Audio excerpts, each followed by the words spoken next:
Evergreen forest ഉണ്ട്, അത് evergreen forest ആയി കിടക്കും. അപ്പോൾ ഇങ്ങനെയുള്ളൊരു സാഹചര്യത്തിൽ ഇവിടെ വന്യജീവികൾ വന്നുകൂടാൻ തുടങ്ങി. ഇതവിടെ ആവാസ വ്യവസ്ഥ അവരുടെ കേന്ദ്രങ്ങളായി മാറി. ഇത് വരുന്ന സമയത്ത് തന്നെ ഇവിടുന്ന് ഇവരെ തുരത്താനുള്ള നിലപാട് ഗവൺമെന്റ് തീരുമാനിക്കേണ്ടിയിരുന്നു. അങ്ങനെ ഗവൺമെന്റിന്റെ അടുത്ത് ഭാഗത്തുനിന്നുണ്ടായില്ല. അപ്പോൾ നിലമ്പൂരിനെ സംബന്ധിച്ച് ഞാൻ പ്രത്യേകം പറയുകയാണെങ്കിൽ 70% ഫോറസ്റ്റാണ്. എങ്ങനെ 70%? അതിൽ 30% താഴെയാണ് റിസർവ് ഫോറസ്റ്റ് ഉള്ളത്. ബാക്കി വരുന്ന 40% ഇങ്ങനെ പിടിച്ചെടുത്താണ്. അപ്പോൾ ഒരു റോഡ് ഇങ്ങനെ പോകും, അവിടെ ഫോറസ്റ്റ് ഉണ്ടാവും, അവിടെ ടാർ ചെയ്യാൻ സമ്മതിക്കില്ല. ഇലക്ട്രിക് ലൈൻ ഇങ്ങനെ വന്നാൽ അവിടെ നിർത്തണം, അപ്പുറത്തേക്ക് പോകാൻ പറ്റില്ല.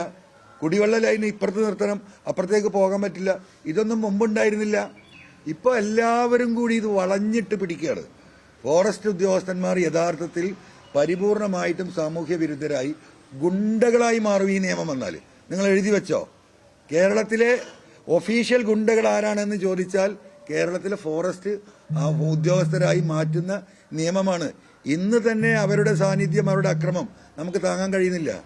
ഇവിടെ മൃഗങ്ങളെ കേരളത്തിലേക്ക് ആകർഷിക്കുകയാണ്, ജനവാസ മേഖലയിലേക്ക് ആകർഷിക്കുകയാണ്.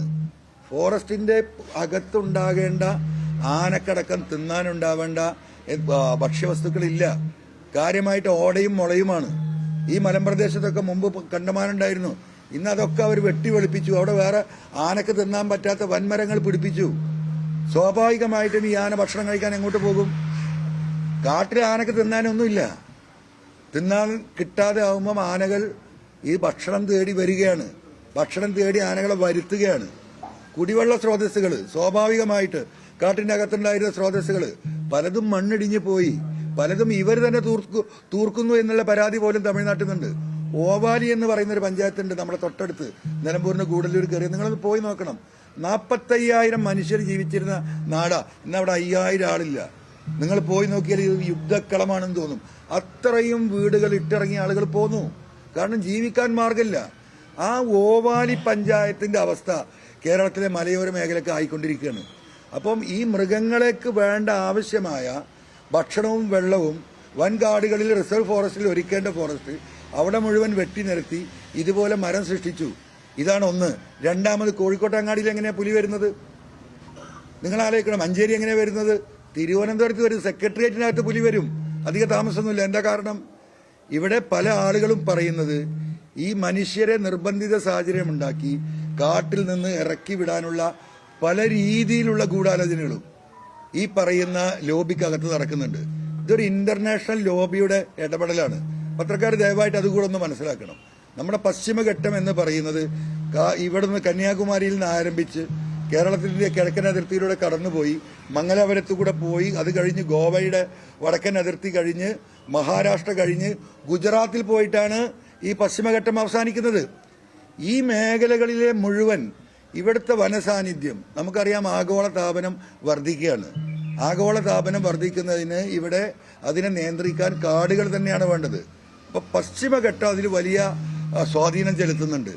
ആ പശ്ചിമഘട്ടത്തെ വനവ്യാപ്തി വർദ്ധിക്കുക എന്ന് പറയുന്നത് ലോകത്തിന്റെ ആവശ്യമാണ്. ആ ലോകത്തിന്റെ ആവശ്യം നിറവേറ്റാനാണ് ഇത്തരത്തിലുള്ള സാഹചര്യങ്ങൾ ഉണ്ടാകുമ്പോൾ അവിടുത്തെ ജനങ്ങളുടെ ജീവിത നിലവാരം പ്രതിസന്ധിയിലാകുമ്പോൾ അവർക്ക് സപ്പോർട്ട് ചെയ്യണം ആര്? ഗവൺമെന്റ്. അത് നമ്മുടെ ഗവൺമെന്റ് ചെയ്യേണ്ട, ലോകത്തിന്റെ ആവശ്യമാണ് പശ്ചിമഘട്ടത്തിന്റെ വനവ്യാപ്തി വർദ്ധിപ്പിക്കല്. അപ്പൊ അതിലേക്ക് കൊടുക്കുന്ന ഫണ്ടാണ് നമ്മൾ ഈ പറയുന്ന കാർബൺ ഫണ്ട്. എന്തുകൊണ്ടാണ് കാർബൺ ഫണ്ട്? ലോകത്ത് കാർബൺ ഉൽപ്പാദിപ്പിക്കുന്ന, അതായത് വലിയ ഇൻഡസ്ട്രിയൽ രാജ്യങ്ങൾ ഈ കാർബൺ ഉൽപ്പാദിപ്പിക്കുമ്പോൾ ആ കാർബൺ ചൂട് വർദ്ധിക്കുന്നുണ്ട്. നമ്മുടെ വാഹനമൊക്കെ ഇപ്പൊ എന്താ, പെട്രോൾ മാറ്റി ഡീസൽ മാറ്റി പെട്രോളും CNG ആക്കുന്നത്? പുക നിയന്ത്രിക്കാനാണ്, കാർബൺ നിയന്ത്രിക്കാനാണ്. ഇതിന്റെ ആവശ്യം എന്താണ്? ഇത് പ്രകൃതിയിലേക്ക് ഒരുപാട് ചൂട് വർദ്ധിക്കുന്നുണ്ട്. ഇത് ഒഴിവാക്കാൻ, ഇത് നിയന്ത്രിക്കാൻ പല വ്യവസായ രാജ്യങ്ങളും അവർ ഉൽപ്പാദിപ്പിക്കുന്ന വ്യവസായങ്ങൾ കുറക്കണം എന്ന് പറഞ്ഞു തയ്യാറായില്ല. അങ്ങനെയാണ് 2014 15 പാരീസിൽ വെച്ചിട്ട് യുണൈറ്റഡ് നേഷൻസ് ഇങ്ങനെ സമ്മേളനം നടത്തുന്നത്. പാരീസ് കോൺഫറൻസ് എന്ന് അതിന് പറയാം. ആ കോൺഫറൻസിൽ എടുത്ത തീരുമാനമാണ് എന്ത്? ഇത്തരത്തിലുള്ള രാജ്യങ്ങൾ കാർബൺ ഉൽപ്പാദിപ്പിക്കുന്നത് അവർ കുറക്കുന്നില്ലെങ്കിൽ അതിനെ കോമ്പൻസേറ്റ് ചെയ്യാൻ വേണ്ടിയിട്ട് പണം കൊടുക്കണം. ആർക്ക്? യുണൈറ്റഡ് നേഷൻസിന്. അതാണ് കാർബൺ ഫണ്ട്. ആ പണം എന്താണ് ചെയ്യേണ്ടത്? ആ പണം ഇത്തരത്തിലുള്ള മലബാരങ്ങളിൽ ജനങ്ങൾക്ക് അവരുടെ ജീവിത സാഹചര്യം നല്ല രീതിയിലാക്കാനും അവിടെ വനവൽക്കരണം നടത്താനും അവർക്ക് ആ പണം കൊടുക്കണം.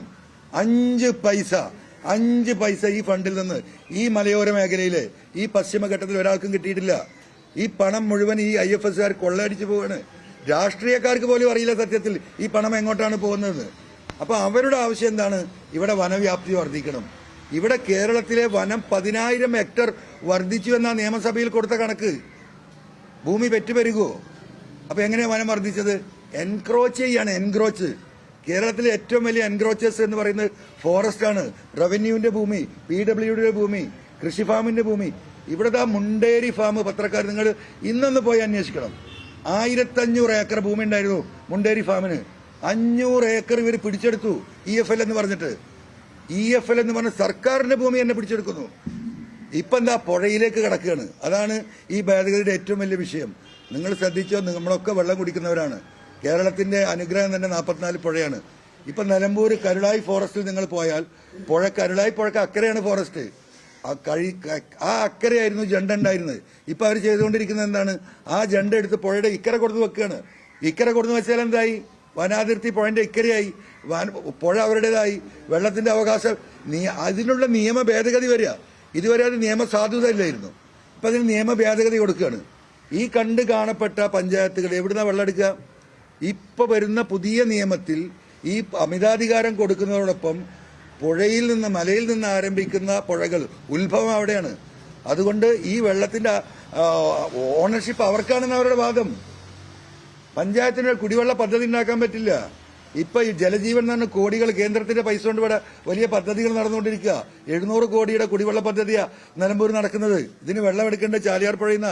നാളെ ഇവരുടെ പെർമിറ്റ് വേണം. ചെറിയ കാര്യമല്ല.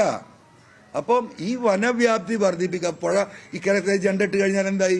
എത്ര ഹെക്ടറാ കൂടി പോവുക? അപ്പൊ ഇങ്ങനെ ഹെക്ടറുകൾ വർദ്ധിപ്പിക്കുക. ഇത് മൈക്രോസ്കോപ്പ് വെച്ച് ഇങ്ങനെ നോക്കുകയാണ് ഈ IFSകാർ. അതിനുള്ള മാർഗങ്ങൾ തേടുകയാണ്. ആ മാർഗങ്ങൾ അവർ ഇംപ്ലിമെന്റ് ചെയ്യാണ്. മനസ്സിലായില്ലേ? ഒരാളും അറിയാതെയാണ് ഈ കയ്യേറ്റം നടക്കുന്നത്. PWD നിലമ്പൂർ CNG റോഡ് നിങ്ങളൊന്ന് പോയി നോക്കൂ. ബ്രിട്ടീഷുകാരുടെ കാലത്തില 30 മീറ്റർ വീതി ഉണ്ടായിരുന്നു. പഴയ 1800 അവരുടെ സർവേയിൽ. ഇന്ന് എത്ര മീറ്ററാ വീതി?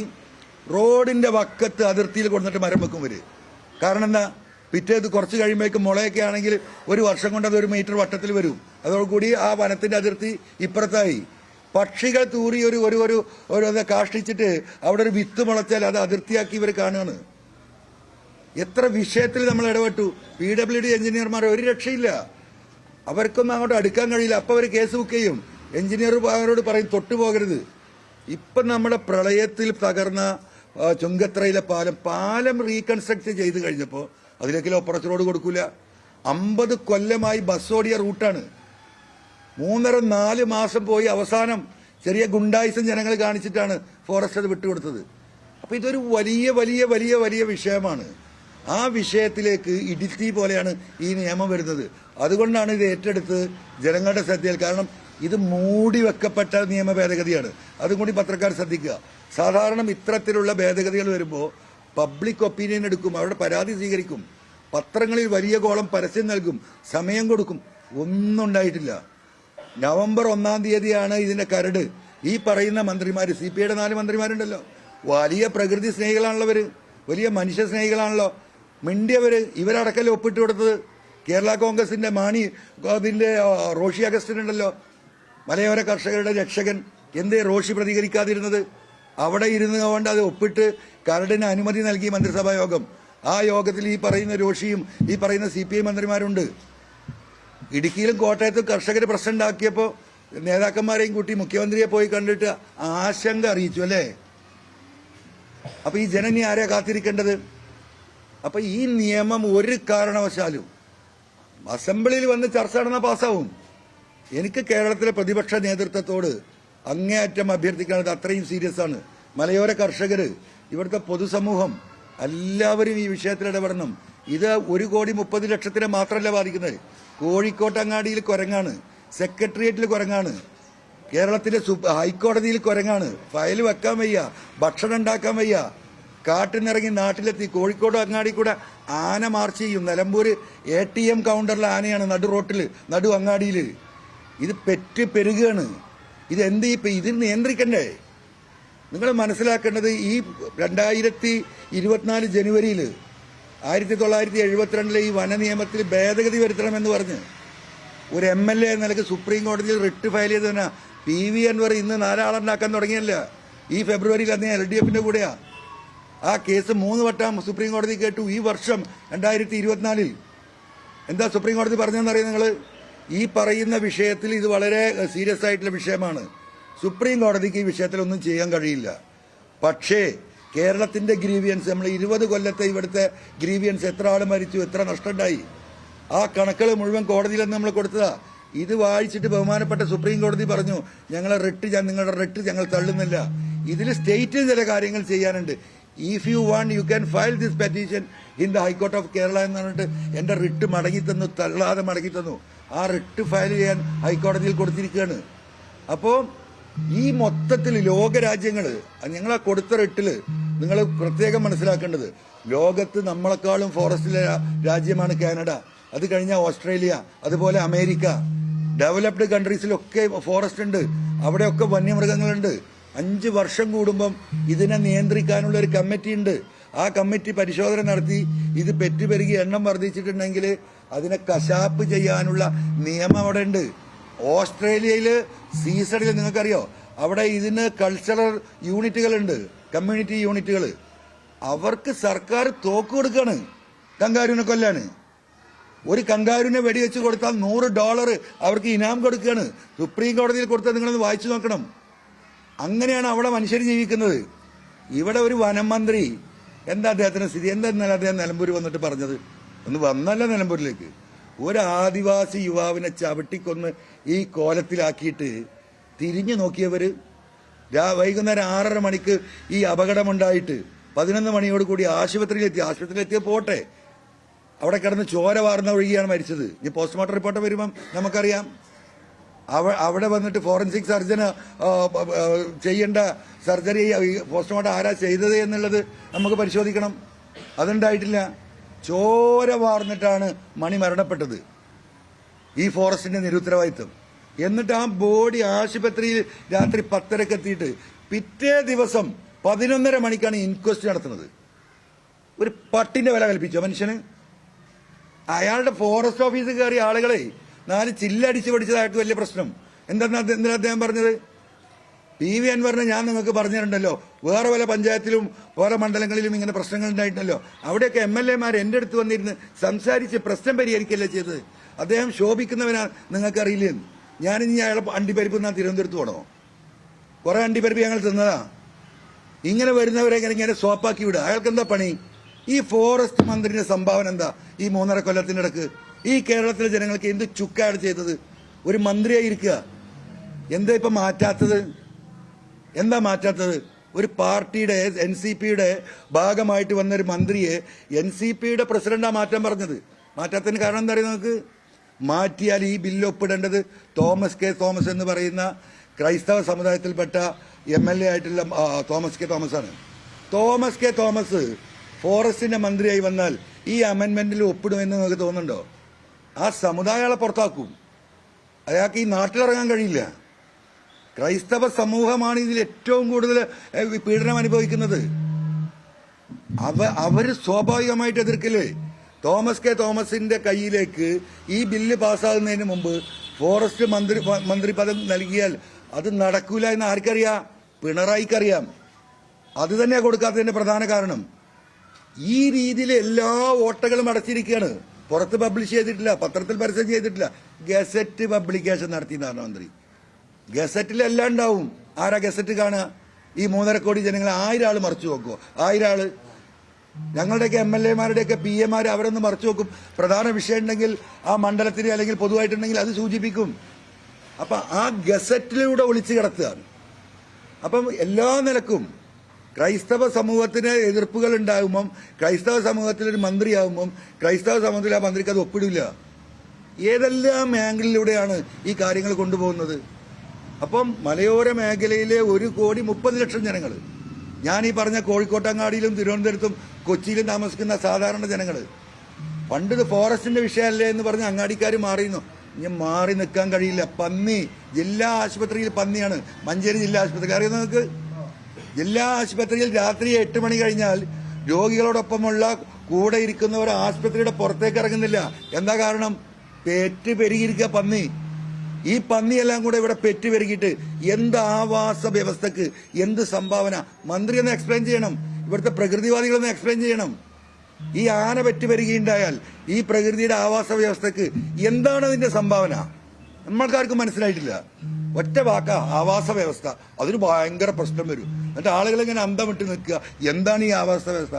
നമുക്കാർക്കും മനസ്സിലാവുന്നില്ല. ഇത് കൊടും ചതിയാണ്, കൊടും വഞ്ചനയാണ്.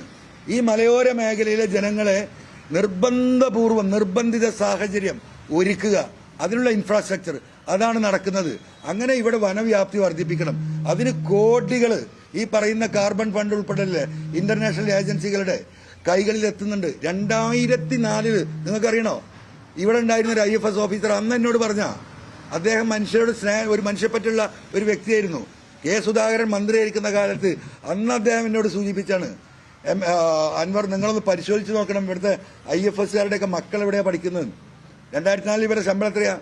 20,000 തൊട്ട് 25,000 രൂപ ശമ്പളമാണ്. അന്നത്തെ കാലത്ത് നിങ്ങൾ എഴുതി വെച്ചോ, പരിശോധിച്ചോ. ഈ കേരളത്തിലുള്ള IFSകാരുടെ പലരുടെയും മക്കള് ലണ്ടനിലും അമേരിക്കയിലും പഠിക്കുന്നത്. ഇന്ന് നമ്മളെ നാട്ടുകാരെല്ലാവരും പോകുന്നുണ്ട്. അങ്ങനെ ഇതിന്റെ പിന്നിൽ വലിയ ഒരു ലോബിങ് എന്നുണ്ട്. ഇവരുടെ സുഖവാസ കേന്ദ്രങ്ങളാണ് ഫോറസ്റ്റ് ഗസ്റ്റ് ഹൗസുകൾ. നിങ്ങൾക്കറിയില്ലേ? നിങ്ങൾ ആരെയും പോയിട്ടുണ്ടോ? ഇവിടുത്തെ മന്ത്രിമാര് പോയിട്ടുണ്ടോ? അവിടെ നിഗൂഢ കേന്ദ്രങ്ങളാണ്. സകലമാന തോന്നിവാസവും തമ്മാടിത്തവും കള്ളുകുടിയും പെണ്ണുപിടിയും നടക്കുന്ന കേന്ദ്രങ്ങളാണ് ഈ ഫോറസ്റ്റിലെ IBകള്. ഇതെന്താ കാട്ടിനുള്ളിൽ കൊണ്ടേ വെക്കുന്നത്? അവിടെയാണ് അതിന് സൗകര്യം. അവിടെ കള്ളുകുടി, അവരെ ഇറച്ചി വരേണ്ടെന്ന് പറഞ്ഞ് കാട്ടിന്റെയും മാനിന്റെയും. നിങ്ങൾക്കറിയോ? ഇതൊക്കെ അവിടെ താമസിക്കുന്ന ആളുകൾ പറയുന്ന. രാത്രി പാട്ട് കച്ചേരിയാണ് പല ഈ ഗസ്റ്റ് ഹൗസുകളിലും. പുറലോകത്ത് അറിയോ? അങ്ങനെ കള്ള് കുടിച്ച് കൂത്താടി സുഖിച്ച് എന്താ പറയാ ഒരു സാമൂഹ്യ വിരുദ്ധ സംഘം ഈ കാടുകളിൽ ഫോറസ്റ്റ് എന്ന് പറഞ്ഞിട്ട് വളരെയാണ്. ഇതിനും തടുക്കണ്ടേ? 1 കിലോമീറ്റർ കമ്പിയിടാൻ, ഫെൻസിങ് ഇടാൻ 2.5 ലക്ഷം അവർ ചെലവാക്കുന്നത്. 2.5 ലക്ഷം അറിയാം നമുക്ക്? എന്താ ഈ 2.5 ലക്ഷം?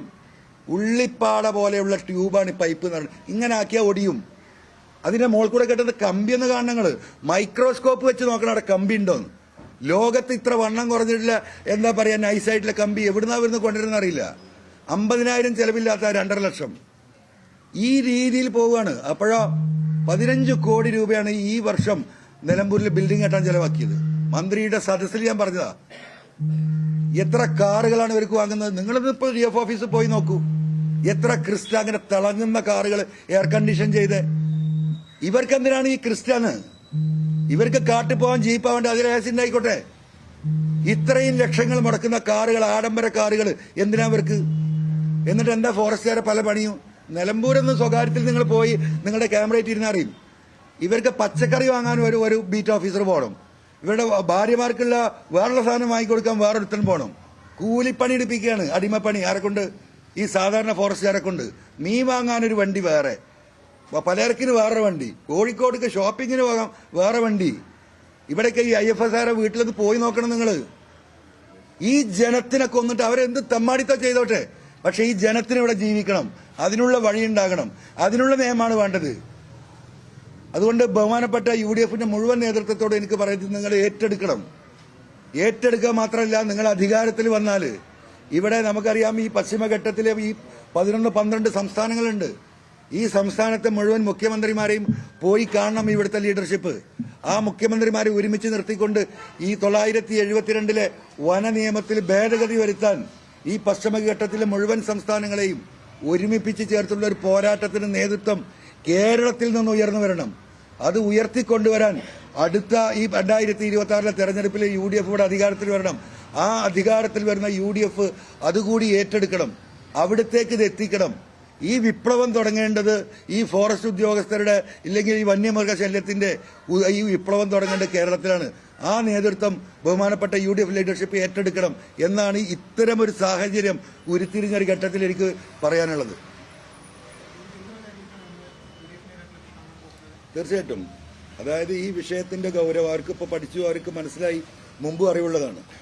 അപ്പൊ ഈ ഗൗരവത്തിന് 63 മണ്ഡലത്തെയാണ് UDF തിരിച്ച് അധികാരത്തിൽ വരാൻ ആഗ്രഹിക്കുന്നുണ്ടല്ലോ. സ്വാഭാവികമായിട്ടും ഈ ഒരു വിഷയം ഏറ്റെടുത്താൽ മതി. 63 മണ്ഡലത്തെ നേരിട്ടാണ് 140 മണ്ഡലത്തെ മുഴുവനും ഞാൻ ഈ പറഞ്ഞ പന്നിയും കുരങ്ങും കൊണ്ട് ബാധിക്കുന്നുണ്ട്. 2 രീതിയിലാണ് ഇത് ബാധിക്കുന്നത്. അതുകൊണ്ട് ഇത് UDF ഏറ്റെടുക്കണം. ആ ഏറ്റെടുക്കണം. അതിനോടൊപ്പം ഒരു പ്രവർത്തകനായി, ഒരു സാധാരണക്കാരനായി അവരോടൊപ്പം ഈ മലയോര കർഷകർക്ക് വേണ്ടി നിന്നു കൊടുക്കാൻ ഞാൻ തയ്യാറാണ്. തീർച്ചയായിട്ടും മുഴുവൻ നേതാക്കളെയും കാണും. മുന്നണിയൊന്നുമല്ലല്ലോ ഇവിടെ വിഷയം. ഇവിടെ ഇപ്പം ഈ നമ്മുടെ മുന്നിൽ നിൽക്കുന്ന ഈ വന്യജീവി ആക്രമണം, അതിനോടൊപ്പം നിൽക്കുന്ന ഈ വരുന്ന മനുഷ്യത്വരഹിതമായ ബില്ലുമാണ്. ആ വിഷയമാണ് ഇപ്പോൾ ഇവിടെ നിൽക്കുന്നത്. മുന്നണി എന്ന് പറയുന്ന ജനങ്ങളാണ്. ജനങ്ങളെല്ലാവരും സ്വരൂപിക്കണം. എനിക്ക് UDF ലീഡർഷിപ്പിനുള്ളതാണ് പറയാനുള്ളത്. എന്നെ വിട്ടേക്ക്. എനിക്കൊരു MLA ഷിപ്പോ ഒരു സീറ്റോ ഒരു പഞ്ചായത്ത് പ്രസിഡന്റോ ആവശ്യമോ നിങ്ങൾ തരണ്ട. നമുക്ക് ഒരു ആവശ്യമില്ല. അങ്ങനെ ആരും ആ വിഷയത്തിൽ ഭയപ്പെടണ്ട. ജനങ്ങളുടെ ഈ വിഷയം UDF ഏറ്റെടുക്കുക തന്നെ വേണം. ഇവിടെ ഏകദേശം 100ഓളം കർഷക സംഘടനകളുണ്ട് കേരളത്തിൽ. അത്ഭുതപ്പെടുത്തും നമ്മൾ അതിലേക്ക് നോക്കിയാൽ. എങ്ങനെയാണ് ഇത്രമാത്രം കർഷക സംഘടനകൾ ഉണ്ടായി എന്ന് നമ്മൾ പരിശോധിക്കുമ്പോൾ പല ഘട്ടങ്ങളിലും ഇവർക്ക് നീതി നിഷേധിക്കപ്പെട്ടതാണ്. അതിൽ കോൺഗ്രസ് ഉണ്ട്, ലീഗ് ഉണ്ട്, CPM ഉണ്ട്, പലരുണ്ട്. അവർക്ക് രാഷ്ട്രീയം എടുത്തവരുണ്ട്. ഇനി ഞങ്ങൾ രാഷ്ട്രീയ നേതാക്കന്മാരുടെ പോകുന്നില്ല എന്ന് പറഞ്ഞവരുണ്ട്. അപ്പം ഈ ഒരു വിഭാഗത്തെ മുഴുവൻ കൂട്ടിപ്പിടിക്കണം. അതിന്റെ നേതൃത്വം ഈ മലയോര മേഖലയിലുള്ള മുഴുവൻ ക്രൈസ്തവ സഭകളുമായും അവിടുത്തെ തിരുമേനിമാരുമായിട്ട് സംസാരിക്കണം.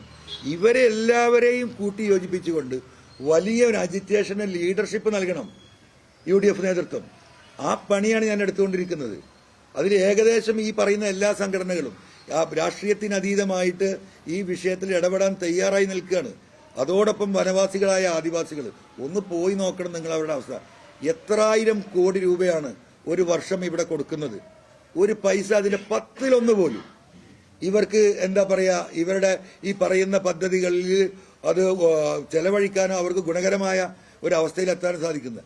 ഈ ആദിവാസി ദളിത് മലയോര മേഖല ഇവിടെ UDF കോൺസെൻട്രേറ്റ് ചെയ്യണം. അവരാണ് ഇന്ന് സമൂഹത്തിൽ ആദിവാസികളുടെ രക്ഷകരെന്ന് പറയുന്ന എന്താ പറയാ പിണറായിയും CPM ഒക്കെ അവരെ തിരിഞ്ഞു നോക്കിയിട്ടില്ല. അത് അവർക്കും ബോധ്യമാണ്. ദളിതുകൾ അതിലേറെ ഡെസ്പറേറ്റ് ആണ്. ഈ പറയുന്ന ഈ സംഘടനകളെ മുഴുവൻ ഇവർ കൂച്ചുവിലം കിട്ടു. ഒരു ദളിത് സംഘടനക്കും ഒരു ആദിവാസി സംഘടനക്കും മിണ്ടാനുള്ള അവകാശം പിണറായിസത്തിന് മുമ്പിൽ ഇല്ല. ഇത് കാണണം UDF, ഇത് മനസ്സിലാക്കണം. അതിനുള്ള വർക്ക് നടത്തണം. ആ വർക്കിലൂടെ ഈ പറയുന്ന രീതിയിൽ ഈ വരുന്ന ഈ ഒരു ഒന്നിച്ചില്ലാനും വർഷം UDF പ്രവർത്തിക്കുകയാണെങ്കിൽ 10%, 140 സീറ്റിൽ 10%, വെറും 10-15 സീറ്റിലേക്ക് LDF താഴേക്ക് വരുന്നത് നമുക്ക് കാണാൻ കഴിയും. അതാണ് പൊളിറ്റിക്സ്. ആ പൊളിറ്റിക്സ് UDF ഏറ്റെടുക്കാൻ അത്രേ ഞാൻ പറയുന്നുള്ളൂ.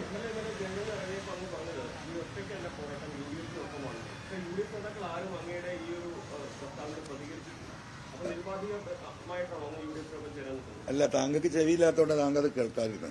മനസ്സിലായില്ല ആരൊക്കെ പ്രതികരിച്ചു എന്നില്ല. കേരളത്തിലെ 3.5 കോടി ജനങ്ങൾക്ക് പറഞ്ഞാൽ ന്യൂസ് 18 കുറെ ആയിട്ട് ചിലതൊന്നും കേൾക്കുന്നില്ല. അനുമോദ് ആ രീതിയിലെ ചോദ്യം ചോദിക്കണ്ട. എല്ലാവരും പ്രതികരിച്ചത് നിങ്ങൾ കണ്ടാണല്ലോ. പിന്നെ പ്രതികരിച്ചില്ല നിങ്ങൾ എന്തടിസ്ഥാനത്തിലാണ് പറയുക? അല്ല, അവർ നൽകിയ സപ്പോർട്ട് നമ്മൾ സ്വാഭാവികമായിട്ടും അതിന്റെ തിരിച്ച് സപ്പോർട്ട് പറയുള്ളൂ. ആ രീതിയിൽ വിളിച്ചാണ്. ആ നിലയ്ക്ക് തന്നെയാണ് ഇപ്പൊ ഇന്ന് UDF ലീഡർഷിപ്പിൽ നിന്ന് നാളെയായിട്ട് കാണും. തീർച്ചയായിട്ടും പ്രതിപക്ഷ നേതാവിനെ ഇന്നലെ ഞാൻ സംസാരിച്ചിരുന്നു. അദ്ദേഹം 2 മാസം മുമ്പ് ഇവിടെ നിലമ്പൂരിൽ നമ്മുടെ ചുങ്കത്തറ CHC അവിടെ ഒരു ഡയാലിസിസ് സെന്റർ നടക്കുന്നുണ്ട്. അതിന്റെ 4ാമത് ഷിഫ്റ്റ് ഉദ്ഘാടനം ചെയ്യാൻ അദ്ദേഹം വന്നിരുന്നു. അവിടെയുള്ളത് ഇപ്പോൾ 16 മെഷീനാണ്. 9 മെഷീൻ ഞാൻ ജനങ്ങളിൽ നിന്ന് പിരിച്ചെടുത്ത് കൊടുത്തതും 6 മെഷീൻ 9ഉം 7 മെഷീൻ MLA ഫണ്ടിൽ നിന്ന് കൊടുത്തായിരുന്നു. അങ്ങനെ ആ 16 മെഷീൻ വെച്ച് ഇപ്പോൾ 3 ഡയാലിസിസ് ഇതായിരുന്നു നടന്നിരുന്നത്, ഷിഫ്റ്റുകളായിരുന്നു. 4ാമത്തെ ഷിഫ്റ്റ് ഉദ്ഘാടനം ചെയ്ത് ബഹുമാനപ്പെട്ട പ്രതിപക്ഷ നേതാവായിരുന്നു. അന്ന് അദ്ദേഹത്തോട് ഞാൻ പറഞ്ഞിരുന്നു നമുക്ക് 2-3 മെഷീനും കൂടി കിട്ടണം, പ്രതിപക്ഷ നേതാവ് ഈ വിഷയത്തിൽ നിന്ന് ഇടപെടണം എന്ന് പറഞ്ഞിരുന്നു. അപ്പം തന്നെ അദ്ദേഹം അത് വാക്ക് പറഞ്ഞാൽ ഞാൻ ഇടപെടും, അതിൻ്റെ സംവിധാനം ഉണ്ടാക്കുമെന്ന് പറഞ്ഞു. ഇന്നലെ അദ്ദേഹത്തോട് സംസാരിച്ചപ്പോൾ അദ്ദേഹം എന്നോട് പറഞ്ഞു ആ 2 മെഷീനും എത്തിയിട്ടുണ്ട്, ഉടനെ തന്നെ അത് നമുക്ക് ചുങ്കത്തറ ഹോസ്പിറ്റലിലേക്ക് കൈമാറണം, പ്രോഗ്രാമിന് നിങ്ങൾ വരണമെന്ന് ഞാൻ പറഞ്ഞു. തീർച്ചയായിട്ടും ഞാൻ വരാമെന്ന് പ്രതിപക്ഷ നേതാവ് ഇന്നലെ രാത്രി 10:30 മണിക്ക് എനിക്ക് വാക്ക് തന്നിട്ടുണ്ട്. ഞങ്ങൾ സംസാരിച്ചിട്ടുണ്ട്. അപ്പം ജനങ്ങളുടെ വിഷയങ്ങൾ, ഇത്തരത്തിലുള്ള വിഷയങ്ങളിൽ ജനങ്ങളുടെ അടിസ്ഥാനപരമായ വിഷയമാണ് ഡയാലിസിസ് എന്ന് പറയുന്നത്. നമുക്കറിയാം എത്രയോ രോഗികൾ ഇപ്പം ഇന്നും പൈസ കൊടുക്കാനില്ലാത്തതുകൊണ്ട് ആഴ്ചയിൽ 3 ഡയാലിസിസ് പറഞ്ഞത് ഇറുകി പിടിച്ച് വേദന സഹിച്ച് ഒരു ഡയാലിസിസ് അഡ്ജസ്റ്റ് ചെയ്ത് ജീവിക്കുന്നവരൊക്കെ ഈ നാട്ടിലുണ്ട്. അവർക്കൊരാശ്വാസമാണ്. അതന്ന് അദ്ദേഹത്തോട് ആ യോഗത്തിൽ പറഞ്ഞു. അദ്ദേഹം പരിഗണിക്കാമെന്ന് പറഞ്ഞു. ഇപ്പൊ അദ്ദേഹം മെഷീൻ വാങ്ങി കയ്യിൽ കിട്ടിയിട്ടുണ്ട്, ഉടനെ തരാമെന്ന് പറഞ്ഞു. ഇതൊക്കെ ഇതിന്റെ ഇടയിൽ നടക്കുന്നുണ്ട്. ഇല്ല, തീർച്ചയായിട്ടും അറിയിക്കണല്ലോ. നമുക്കിപ്പോൾ നന്ദികേട് കാണിക്കാൻ പറ്റില്ലല്ലോ, രാഷ്ട്രീയം വേറെയല്ലേ.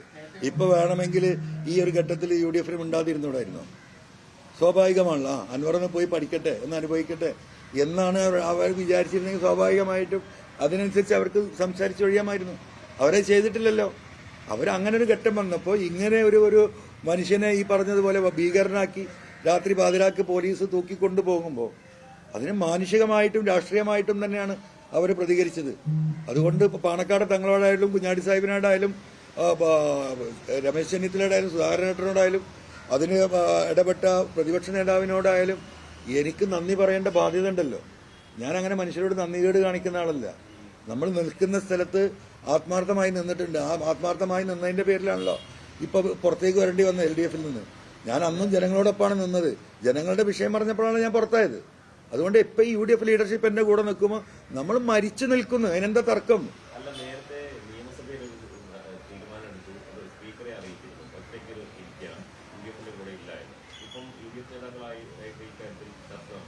ഇല്ല, ഞാൻ അത് UDF ആണ് തീരുമാനിക്കേണ്ടത്. ഞാൻ എന്തായാലും UDF ഈ പറഞ്ഞ ഈ വിഷയങ്ങൾ ഏറ്റെടുത്ത് UDF പിന്നിൽ നിൽക്കാൻ ഞാൻ തീരുമാനിച്ചു. എന്നെ എടുക്കണോ വേണ്ടേ എന്നുള്ളത് അവർ തീരുമാനിച്ചോട്ടെ. ഞാൻ ഈ വിഷയങ്ങൾ മുഴുവൻ ഉണ്ടാക്കിയത് എനിക്കല്ല. എനിക്ക് വേണ്ടിയിട്ടാണെങ്കിൽ എനിക്ക് ഈ LDF ഇറങ്ങി വരണോ? നിങ്ങൾക്കറിയാലോ, അത്യാവശ്യം മോശപ്പെടാത്ത നല്ലൊരു പൊസിഷനിലായിരുന്നു ഞാൻ ഉണ്ടായിരുന്നെന്നുള്ളത്. മുഖ്യമന്ത്രിയുമായിട്ടും മന്ത്രിമാരുമായിട്ടും ഉള്ള എന്റെ ബന്ധങ്ങളൊക്കെ എല്ലാവരും ഇതെല്ലാം ഇട്ടെറിഞ്ഞു വന്നത് കേരളത്തിലെ ജനങ്ങൾക്ക് വേണ്ടിയിട്ടാണ്, എനിക്ക് വേണ്ടിയിട്ടാണ്. എനിക്ക് അവിടെ നിന്നാൽ പോരെ. ഞാനിപ്പോ ഈ പോരാട്ടം നടത്തുന്നത് ഈ ആദിവാസികൾക്ക്, ഈ മലയോര കർഷകർക്ക് വേണ്ടിയാണ്. അവിടെ എന്റെ പ്രശ്നമാണെങ്കിൽ എനിക്ക് ഈ പണിയെടുക്കണ്ടല്ലോ. അതുകൊണ്ട് എന്നെ ആലോചിച്ചിട്ട് ഈ വിഷയങ്ങൾ ഏറ്റെടുക്കാതിരിക്കണ്ട. അത് UDF ലീഡർഷിപ്പാണ്. എന്റെ സാഹചര്യം, എന്റെ സാന്നിധ്യം, എന്റെ ഇടപെടൽ UDF ആവശ്യമുണ്ടോ എന്ന് തീരുമാനിക്കേണ്ട UDF ആണ്. ഒറ്റ മനുഷ്യൻ ഞാൻ ഇത് പറഞ്ഞു കൊടുത്തു. ഇതിലിപ്പോ ഞാൻ പ്രയാസപ്പെടുന്ന ഒരു വിഷയം എന്ന് പറയുന്നത്, കേരളത്തിലെ ലക്ഷക്കണക്കിന് ആളുകൾ ഈ പറയുന്ന ആന്റി CPM മൈൻഡുള്ള, ആന്റി LDF മൈൻഡുള്ള ആളുകളുണ്ട്. ഇവരൊക്കെ എന്താ പറയാ, ആശങ്കയിലാണ്. എല്ലാവരോടും പറഞ്ഞു കൊടുക്കുന്നത് PC ജോർജിന്റെ പാർട്ടിന്റെ കാര്യമാണ്. അപ്പം UDF കൂടി എടുത്തിട്ടില്ലെങ്കിൽ ഞങ്ങൾ ഇറങ്ങിയാൽ ഞങ്ങൾ വഴിയാധാരാകുമോ? മനുഷ്യന്റെ സ്വയമായിട്ടുള്ള എന്താ പറയാ ഒരു എക്സിസ്റ്റൻസിനെ അത് ബാധിക്കുമോ എന്ന് തോന്നുന്ന ആളുകളാണ് പലരും ഭയപ്പെട്ടിട്ട് നിൽക്കുന്നത്. ഇപ്പൊ തന്നെ ഈ അറസ്റ്റ് എന്താ? ഈ അറസ്റ്റിന്റെ മനുഷ്യൻ മനസ്സിലാക്കണ്ട. ഞാൻ 4 ദിവസം മുമ്പാണ് CPM ചില നേതാക്കന്മാര്, ചില MLA-മാര്, ചില മുൻ MLA-മാര് ഈ എന്താ പറയാ മുന്നേറ്റത്തോടൊപ്പം വരാൻ സാധ്യതയുണ്ടെന്ന് നിങ്ങളോട് പറയുന്നത്. അവിടെയാണ് അറസ്റ്റ് വരുന്നത്. നിങ്ങൾ മനസ്സിലാക്കണം. എന്നെ തൂക്കി ഉള്ളിലാക്കി വേറെ കേസും കൂടി ചാമ്പിയിട്ട് അങ്ങോട്ട് എന്താ പറയാ സൈസാക്കാം എന്ന P ശശിയുടെയും മുഖ്യമന്ത്രിയുടെ ഓഫീസിന്റെയും കണക്കൂട്ടൽ കൂടിയാണ് എന്ത് പറയുന്നത് ഈ അറസ്റ്റ്. ചോദിച്ച ചോദ്യം, അപ്പൊ ഇവരൊക്കെ ഒരു ചെറിയ ആശങ്കയിലാണ്. ഞാൻ UDF ഔദ്യോഗിക ഭാഗമാകുന്നതോടുകൂടി നിങ്ങൾ എഴുതി വെച്ച കേരളത്തിൽ എന്താ സംഭവിക്കാൻ പോകുന്നത്? ആ പൊളിറ്റിക്സ് അനലൈസ് ചെയ്യേണ്ട ആരാണ്? UDF ലീഡർഷിപ്പാണ്. ഈ UDF ശക്തി പകരാൻ അപ്പുറത്തുനിന്ന് ആള് വരണല്ലോ. ആ അപ്പുറത്തുനിന്ന് വരാൻ നിൽക്കുന്ന നേതാക്കന്മാരും പ്രവർത്തകരും അവരുടെ മനസ്സിൽ വലിയ ആശങ്കയാണ്. കാരണം കഴിഞ്ഞ 4-5 മാസമായിട്ട് ഇത്ര വലിയ വിഷയങ്ങളിൽ ഞാൻ ഇടപെട്ട് സംസാരിച്ചിട്ടും UDF നേതൃത്വത്തിൽ നിന്ന് അനുഭാവപൂർവമായ ഒരു UDF പ്രവേശനത്തിനുള്ള വഴി തുറക്കാതെ കാണുമ്പം വന്ന ആളുകൾ തന്നെ എന്താ പറയുക ചെറുതായിട്ട് ഇങ്ങനെ ബാലൻസ് ചെയ്ത് നിൽക്കുകയാണ്. അതാണ് ഇതിലെ വിഷയം.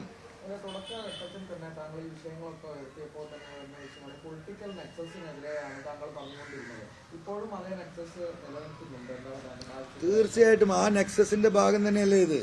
CPM എവിടെയാണ് നിൽക്കുന്നത്?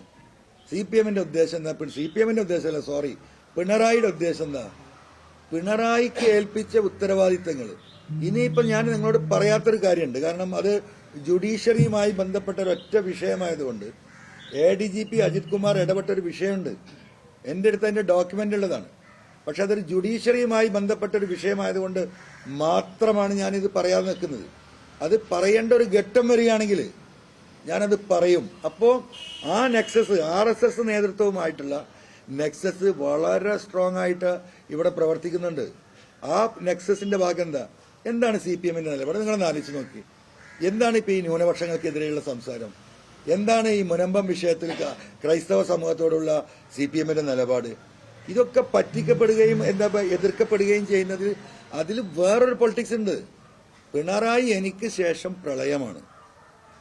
എനിക്ക് ശേഷം പ്രളയം.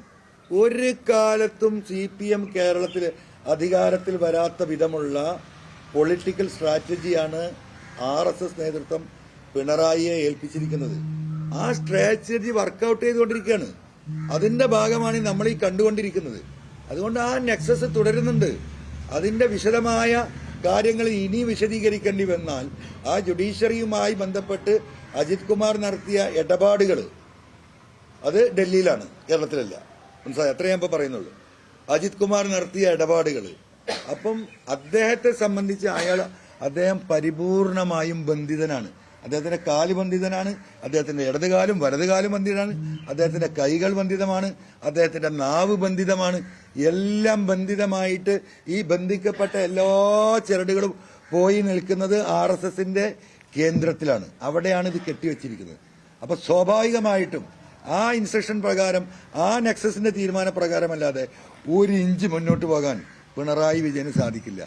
അതുകൊണ്ടാണ് പറയുന്നത്, കമ്മ്യൂണിസ്റ്റ് പാർട്ടിയുടെ ചരിത്രം അവസാനം കുറിക്കുന്ന കേരളത്തിലെ മുഖ്യമന്ത്രി പശ്ചിമ ബംഗാളിൽ എന്താണോ സംഭവിച്ചത് അത് തന്നെ കേരളത്തിൽ സംഭവിക്കാൻ പോവാണ്. പാവപ്പെട്ട ഈ പറയുന്ന നേതാക്കന്മാർക്ക് തൊഴിലാളി നേതാക്കന്മാരുണ്ട് നാട്ടിൽ. നിങ്ങളൊന്ന് ആലോചിച്ച് നോക്കി, എവിടെ പോയി CITU? എവിടെ CITU കേൾക്കുന്നുണ്ടോ? ആകെ നോക്കുകൂലി വാങ്ങുന്നൊരു വാർത്തയല്ലേ വരുന്നത്. ഒരു സമരം ഏതെങ്കിലും ഒരു ഘട്ടത്തിൽ ഇവിടുത്തെ തൊഴിലാളി സംഘടനകൾ നടത്തുന്നുണ്ടോ?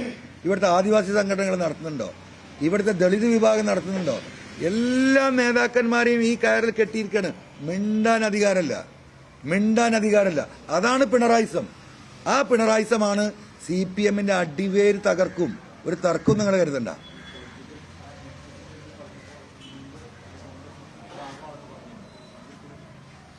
അല്ല, കോൺഗ്രസിന്റെ ഞാൻ അന്നും പറഞ്ഞത് അങ്ങനെയാണ്. ആ നെക്സസ് ഞാൻ പറഞ്ഞത് നിങ്ങൾ ഇപ്പോഴും മനസ്സിലാക്കുക. ഞാൻ പറഞ്ഞത് കേരളത്തിലെ പ്രബലമായിട്ടുള്ള എല്ലാ രാഷ്ട്രീയ പാർട്ടിയുടെയും പ്രബലരായിട്ടുള്ള ചില നേതാക്കന്മാർ തമ്മിൽ വലിയ നെക്സസ് ഉണ്ട്. ആ നെക്സസ് ആണ് കേരളത്തിലെ ജനങ്ങൾക്ക് നീതി കിട്ടാത്തത്. അതിലെല്ലാവരുമുണ്ട്. എന്നാൽ എല്ലാ പാർട്ടിയിലെയും ചിലർ ആ വിഷയത്തിലുണ്ട്, ഇപ്പോഴുണ്ട്. അതാത് പാർട്ടികൾ തിരിച്ചറിഞ്ഞാൽ അത് ഏറ്റവും നല്ലതാണ്. അത് ഇപ്പൊ UDF നേതൃത്വം പലരെയും തിരിച്ചറിയുന്നുണ്ട്, അത് കാണുന്നുണ്ട്. അതില്ല എന്ന് പറയാനൊന്നും ഞാനില്ല. അതിൽ ഏറ്റവും അതിശക്തമായി ആ നെക്സസ് പ്രവർത്തിക്കുന്നത് ഇപ്പൊ ഈ പറയുന്ന BJP, RSS, പിണറായി, ആ അച്ചുതണ്ടാണ്, CPM അച്ചുതണ്ട്.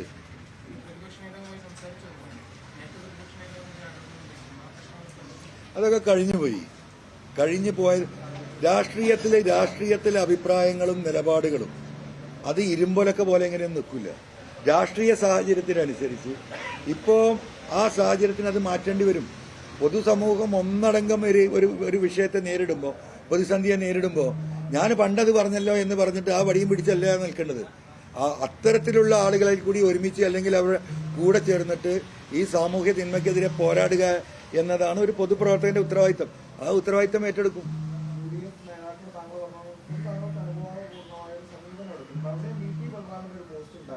താങ്കൾ പ്രതിപക്ഷ നേതാവിനെതിരെ, രാഹുൽ ഗാന്ധിക്കെതിരെയൊക്കെ പറഞ്ഞ കാര്യങ്ങൾ അത് തിരുത്താൻ തയ്യാറാണെങ്കിൽ താങ്കളുമായി യോജിക്കുന്നത് മറ്റ് യോജിപ്പുകളൊന്നുമില്ല എന്നാണ് പറയുന്നത്. പ്രതിപക്ഷ നേതാവിനെതിരെയും താങ്കൾ ഒരു ആരോപണം ഉന്നയിച്ചിരുന്നത്. അല്ല, നമ്മൾ ഭരണപക്ഷത്തിരിക്കും, പ്രതിപക്ഷത്തിന്റെ കാര്യങ്ങൾ നമ്മൾ ചൂണ്ടിക്കാട്ടല്ലോ. അതിപ്പോ ഞാൻ പറഞ്ഞു കഴിഞ്ഞല്ലോ.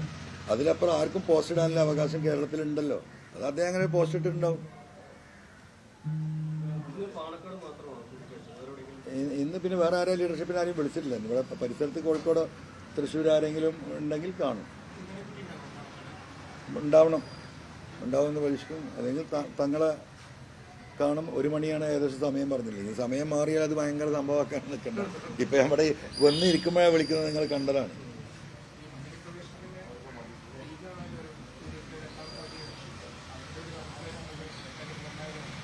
അതൊക്കെ UDFിലെ കാര്യം ഞാൻ എങ്ങനെയും പറയാം. എനിക്കിപ്പോൾ അത് പറയാൻ പറ്റില്ലല്ലോ. ഞാൻ പറഞ്ഞല്ലോ, UDF ലീഡർഷിപ്പ് എടുക്കേണ്ട തീരുമാനം. ഞാൻ അങ്ങോട്ടേക്കാണോ തോണി തിരുനക്കരക്കാണോ അതോ തോണി മറിയോ എന്ന് നോക്കിയിട്ടാണ് ആളുകൾ നിൽക്കുന്നത്. ആ ആളുകളൊക്കെ ഒരു വഞ്ചിയിൽ കയറണമെങ്കിൽ ഞാൻ ഈ പറയുന്ന സംവിധാനത്തിന് UDF നേതൃത്വം അതിന് ഒരു കവചം, ഒരു സംരക്ഷണ കവചം ഒരുക്കേണ്ടതുണ്ട്. ആ സംരക്ഷണ കവചം UDF ഒരുക്കിയാൽ ഞാൻ ഈ പറയുന്ന മലയോര മേഖലയിലെ ഈ 100-100 ജില്ലാനും ഈ കർഷക സംഘടനകൾ, ഈ പറയുന്ന ദളിത് സംഘടനകൾ, ഈ SC വിഭാഗത്തിൽപ്പെട്ട നേതാക്കന്മാർ, ഇവരെയൊക്കെ നമുക്കൊരു പ്ലാറ്റ്ഫോമിൽ ഒരുക്കാൻ പറ്റും. CPM-ലെ വലിയ വിഭാഗം പ്രവർത്തകർ ശ്വാസം മുട്ടി നിൽക്കുകയാണ്, ശ്വാസം മുട്ടിയിട്ട്. നിങ്ങൾ കണ്ടല്ലോ ഇന്നലെ ജയിലിൽ നിന്ന് പുറത്തിറങ്ങുമ്പോഴുള്ള അവസ്ഥയൊക്കെ. കാരണം ജനങ്ങൾക്കത് മനസ്സിലാവുന്നുണ്ട്. പ്രതികരിക്കാനുള്ള ശേഷി അവർക്ക് എന്താ പറയാ, അവരുടെ ജീവിത സാഹചര്യം കൊണ്ടില്ല. അപ്പൊ ആ സാഹചര്യം പ്രതികരിക്കാനുള്ള ശേഷി അവർക്ക് ഉണ്ടാക്കി കൊടുക്കേണ്ട ധാർമ്മിക ഉത്തരവാദിത്തം UDF ലീഡർഷിപ്പിനുണ്ട്. അത്രേ ഞാൻ പറയുന്നുള്ളൂ. അത് അവരാണ് ആലോചിക്കേണ്ടത്. ഒരിക്കലും ഒറ്റയ്ക്കല്ല.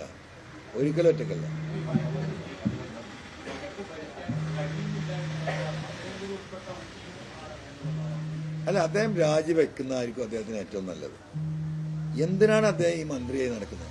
ഞാൻ ചോദിക്കട്ടെ, 1.5-2 ലക്ഷം രൂപ അദ്ദേഹം ശമ്പളം വാങ്ങുന്നുണ്ടല്ലോ, അല്ലേ? ഇപ്പൊ ഇതെല്ലാം കഴിഞ്ഞ പലപ്പോഴും ഇപ്പൊ ഈ നടന്ന സംഭവങ്ങളിൽ ഈ പറയുന്ന പല MLA-മാരും അവിടെ ഇടപെട്ടിട്ട് അവരുടെ ശമ്പളം അടക്കം അവിടുത്തെ പിരിവെടുത്തിട്ട് അവർ ലോക്കലായിട്ട് ഇവരെ സപ്പോർട്ട് ചെയ്തു. ഒരു രൂപ ഇത്രയും വലിയ മാനുഷിക പ്രശ്നങ്ങൾ ഉണ്ടായത് എടുത്ത് അദ്ദേഹത്തിന്റെ ഉത്തരവാദിത്തപ്പെട്ടവർ അത്തരത്തിലൊരു മാനുഷിക ഇടപെടൽ. അദ്ദേഹത്തിന് അധികാരം, ആ കാറ്, ആ വീട്, മനസ്സിലായോ? അതിലപ്പുറം ഞാനെന്താ പറയുക, വ്യക്തിപരമായിട്ടൊന്നും ഞാൻ പറയാൻ, അദ്ദേഹത്തെ കുറിച്ചൊക്കെ തിരുവനന്തപുരത്ത് നിന്നൊക്കെ പറഞ്ഞു കേൾക്കുന്നത് നിങ്ങളൊക്കെ കേൾക്കുന്നുണ്ടാവും. അദ്ദേഹം ഒരു ഘട്ടത്തിൽ മന്ത്രിസഭയിൽ നിന്ന് പുറത്തായ ആളാ. എന്തിനാണ് പുറത്തായത് നിങ്ങൾക്കൊക്കെ അറിയാം. ഞാൻ പറയണ്ടല്ലോ എന്തിനാ പുറത്തായതെന്നുള്ളത്. അപ്പം ഇവരൊക്കെ സുഖജീവിതം നയിക്കാൻ അങ്ങനെ ഉണ്ടെങ്കിൽ എന്തിനാ ഈ പാവപ്പെട്ട മനുഷ്യരെ കൊല്ലാൻ കാവലിരിക്കുന്ന മന്ത്രിയാണ്. അതാണ് നിങ്ങൾ മനസ്സിലാക്കേണ്ടത്. ഈ മലയോര സമൂഹത്തെ കൊല്ലാൻ കാവലിരിക്കുന്ന, ശരിക്ക് കൊലപാതകമല്ലേ മണിന്റെ നടന്നിരിക്കുന്നത്? രക്തം വാർന്നൊഴുകിയിട്ടാണ് മരിക്കുന്നത്. ആ കൊലപാതകത്തിന് ഉത്തരം പറയണ്ടേ? ആ ഉദ്യോഗസ്ഥരുടെ പേരിൽ കേസെടുക്കണ്ടേ? എന്തെങ്കിലും ഒരു നിലപാട് ഹൈക്കോടതി പറഞ്ഞിട്ടുണ്ട്, ഉദ്യോഗസ്ഥന്മാർക്ക് ഇതിൽ ഉത്തരവാദിത്തമുണ്ട്. ഇത്തരത്തിലുള്ള ഒരു കേസിൽ അവിടെ പബ്ലിക് ലിറ്റിഗേഷൻ പോയ സമയത്ത് ഒരു ഉദ്യോഗസ്ഥന് പേരിൽ നടപടി എടുത്തിട്ടുണ്ടോ? അയാൾക്ക് എടുക്കാൻ കഴിയില്ല. കാരണം ഈ പറയുന്ന മാഫിയ സംഘത്തിന്റെ തലവൻ ഇയാളാണ്. ഈ പറയുന്ന ഫോറസ്റ്റിന്റെ സകല മാഫിയ തലത്തിന്റെയും തലവൻ, ഒരു മാഫിയ തലവന്റെ രൂപത്തിലാണ് കേരളത്തിലെ വനമന്ത്രി ഉള്ളത്. അതാണ് ജനങ്ങൾ മനസ്സിലാക്കേണ്ടത്.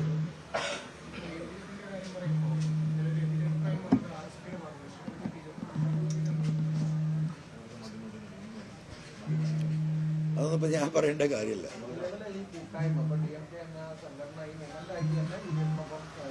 അതൊക്കെ ആലോചിച്ചിട്ട് തീരുമാനിക്കും.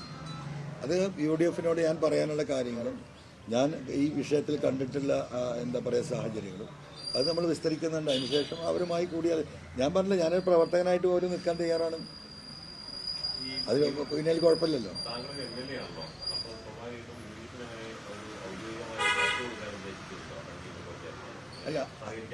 അല്ലാതെ ആലോചനകൾക്ക് ശേഷം അങ്ങനെ റിക്വസ്റ്റ് വരികയാണെങ്കിൽ കത്ത് കൊടുക്കും. അല്ല, അതൊക്കെ പാരലായിട്ട് നീങ്ങിക്കൊണ്ടിരിക്കുകയാണ്. അതിന്റെ ഭാഗമായിട്ടാണല്ലോ ഇപ്പൊ ഈ സമരം നടന്നത്. നിങ്ങൾക്ക് അറിയാലോ.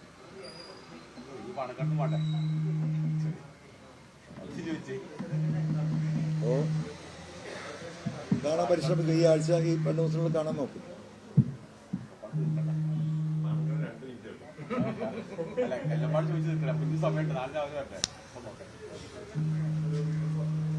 ഓക്കെ.